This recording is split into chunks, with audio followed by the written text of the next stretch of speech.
Disney's Sorcerer's Arena Epic Alliances. You know, I liked Disney's Villainous, but I'm more excited about this game as like a Disney property because this one is all about arena combat. I mean, arena's in the name. You know it's about arena combat then. Yeah, look at all the fun Disney characters they have in it. They have some of the classics like, you know, Gaston and Sully, and then they got other ones that I don't know about. Boy, who's that? I don't know who that is, but I'm gonna find out. I'm gonna find out. So, if you notice, in here, they've got punch-outs! Ho-ho! Didn't see that coming, did we? Board game? So, they've got a big old board, and the board is really just like hexes moving around the hexes, fighting each other, you know? It's all about, you wanted to see who was going to win between Sully and Gaston? Well, now you can find out.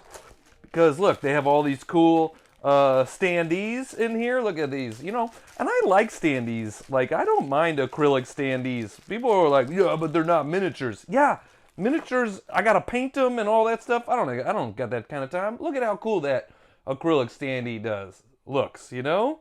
I don't know who that is either. I'm going to find out.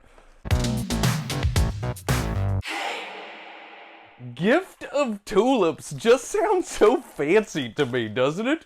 I have given you a gift of tulips. Would you like a gift? For it is tulips. I hope you like tulips, because those are the gift. Are we at Downton Abbey? I feel like Downton Abbey's giving tulips, you know?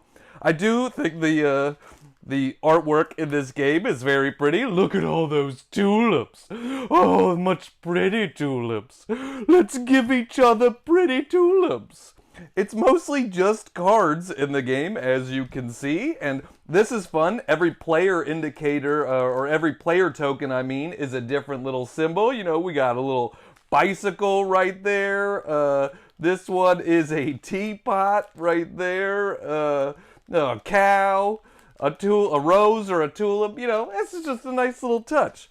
So in this game, you are, you know, drafting cards, but you can give tulips away to other people to both help yourself and get more points and maybe help them too. So, you know, you want to give tulips, then play Gift of Tulips.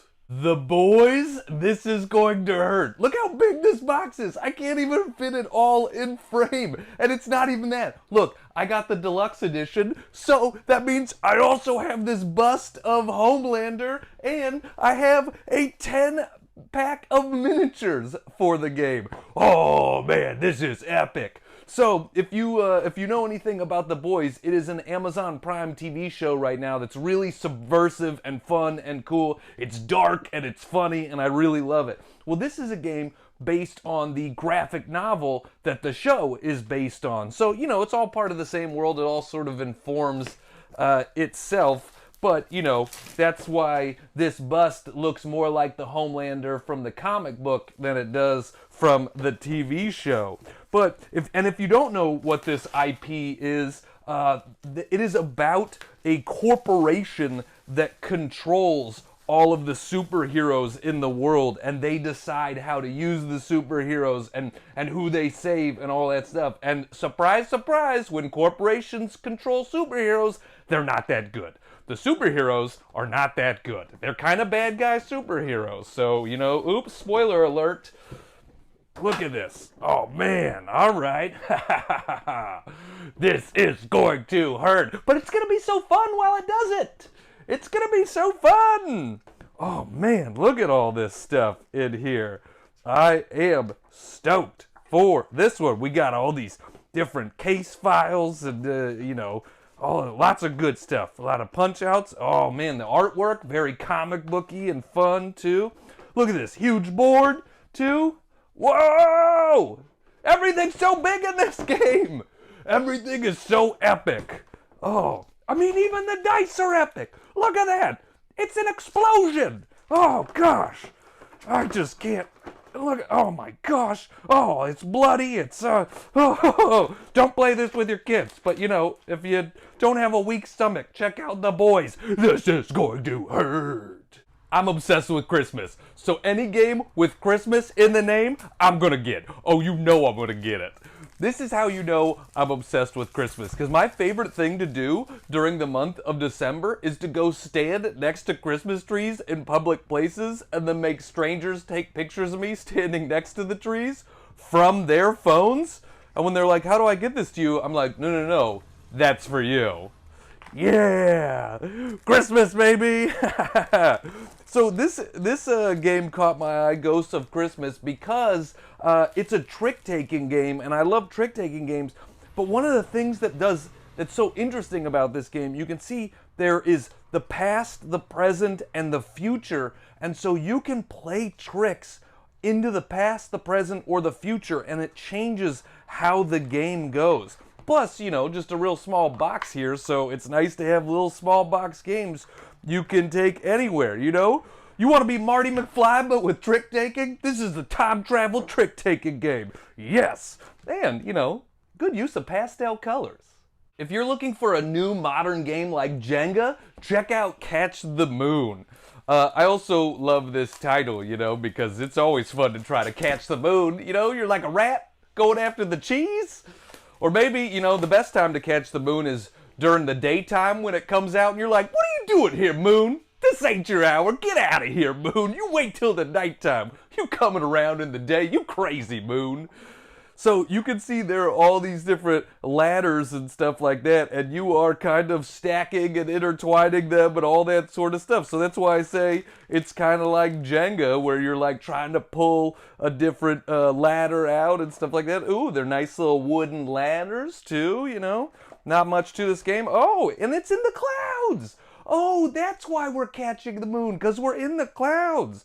You know, this is a lot harder than although clouds, not nice. You know, you ever talk to a skydiver that's gone through a cloud? Yeah, they look nice and fluffy from down here, but up in the sky, they're ice picks. They're a bunch of ice picks stabbing you in the face when you fly through them in skydiving. Little water droplets too, yeah.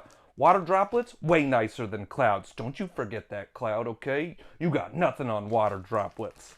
So yeah, there's you're just stacking a bunch of ladders and trying to get out. You know, it's like Jenga, but with like real life consequences. You ever fallen off a ladder? Not fun. So, you know, let this game be a lesson to you. A few weeks ago, I went to the Mega XP board game convention in Mexico City. It is Mexico's largest board game convention, and in fact, it's actually the largest Spanish-speaking board game convention outside of Spain, I believe. And this was one of the biggest publishers coming out of Mexico, and I had a chance to sit down and play this game with them, and it is super fun and silly. And if you know me, you know I like silly, so you show me a silly game and I am on board. This is Dodos riding Dinos, and it is as ridiculous as that sounds. So you are moving around this board. One of the cool things, look, they have a bunch of different racetrack boards. That's nice. All of these are double-sided, you know, so you have different tracks, because in the end, it is a racing game. You are racing dinosaurs around this track. But the difference, oh, look at all those cool miniatures. That's one of the amazing things about this company, is that they're just, you know, they're putting a lot of love and care into the products. I mean, just look at how, like, the cool, silly details on these miniatures right here. Yeah, look, and there really is a dodo riding on top of that dinosaur, you know? Yeah, look at that. Oh man, that's silly and fun. There are so many cool little dinosaurs in this, you know? And so what you're doing is you're moving around this track, but you'll notice all of these like pieces right here. There are different cards that allow you to throw these projectiles at different people, and you do it in a different way. Like the meteorite, you can just go from a certain distance above and then drop it and try to hit it. Whereas like the banana, you have to throw it from a distance away and all that sort of stuff. So if you want silly throwing racing game, then Dodos Riding Dinos is a great one. And, you know, the production value is awesome. Oh my God, please don't hurt me.